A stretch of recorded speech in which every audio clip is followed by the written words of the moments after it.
오늘 우리가 함께 나눠볼 이야기는요, 바로 마테오 복음서에 나오는 예수님의 아주 특별한 가르침 방식에 대한 겁니다. 여러분 혹시 이런 생각 해보신 적 있으세요? 예수님께서는 왜 많은 사람 앞에서 꼭 비유를 들어서 말씀하셨을까? 그 깊은 의미 속으로 지금부터 함께 들어가 보시죠. 네, 바로 이 질문입니다. 그냥 딱 부러지게 누구나 알아듣기 쉽게 설명해 주시면 좋았을 텐데 왜 때로는 수수께끼처럼 들리는 이 비유라는 방식을 쓰셨을까요?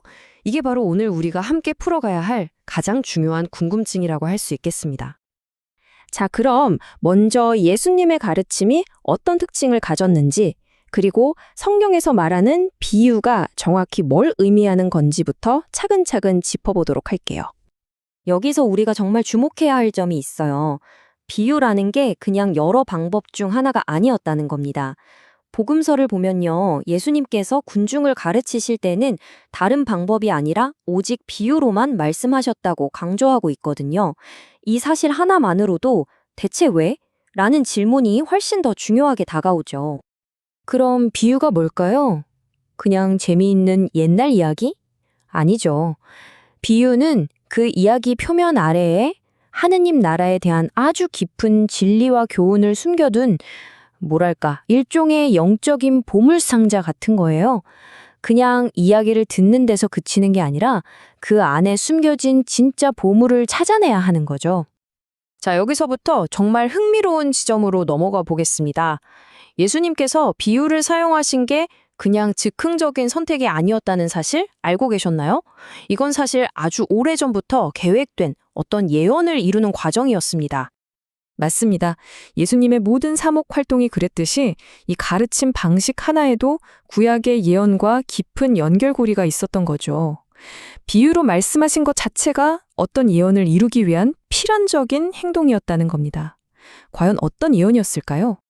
바로 이 말씀입니다. 마테오 복음 13장 35절에 명확하게 나와 있죠. 예수님께서 비유로 가르치신 이유가 창세부터 숨겨진 것들을 알려주시겠다는 예언을 이루기 위해서였다는 거예요. 이건 단순한 교수법의 문제가 아니라 구원 역사 전체를 관통하는 정말 중요한 사건이었던 셈입니다. 그렇다면 이제 가장 중요한 질문이 남았죠. 좋습니다. 예언을 이루기 위한 것이었다면 세상이 처음 만들어질 때부터 아주 오랫동안 숨겨져 왔다는 그 비밀이라는 건 대체 무엇이었을까요? 그 비밀의 정체는 바로 하느님 나라의 신비였습니다. 이게 무슨 뜻이냐면요. 하느님께서 어떻게 이 세상을 다스리시는지, 우리를 위한 구원의 계획은 무엇인지, 그리고 우리가 어떻게 그분의 나라에 들어갈 수 있는지에 대한 심오한 진리들, 바로 그것들이 예수님의 비유 속에 담겨 있었다는 이야기입니다. 이 무게가 느껴지시나요? 세상이 시작된 이래로 수천 년 동안 베일에 쌓여있던 진리가 바로 예수님의 목소리를 통해 이 비유라는 그릇에 담겨서 마침내 세상에 드러나는 겁니다. 인류 역사에서 정말 손에 꼽을 만한 엄청난 순간이 아닐 수 없죠. 자, 그런데 이 비유들이 사람들에게 전해졌을 때 아주 흥미로운 현상이 일어납니다. 놀랍게도 이 비유는 듣는 사람들 사이에 아주 분명한 선을 그어버렸거든요. 이 표를 보시면 그 차이가 한눈에 들어오죠. 비유는 마치 하나의 필터처럼 작용해서 마음을 열고 진리를 갈망하는 사람과 그렇지 않은 사람을 자연스럽게 구분해냈습니다. 제자들은 그 비밀을 깨닫고 예수님께 따로 보충 설명까지 들었지만 대부분의 군중에게는 그저 알쏭달쏭한 이야기로만 남게 된 거죠.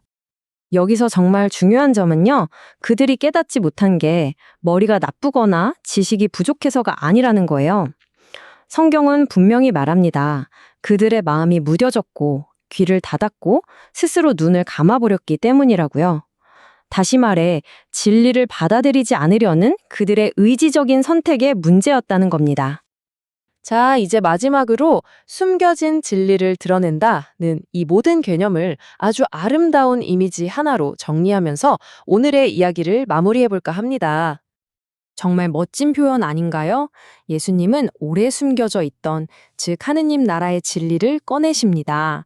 마치 최고의 보석 감정가가 아무도 그 가치를 몰랐던 귀한 원석을 꺼내서 그 찬란한 빛을 세상에 처음으로 보여주는 것처럼 말이죠. 이 보석의 비유를 조금만 더 깊이 생각해 볼까요?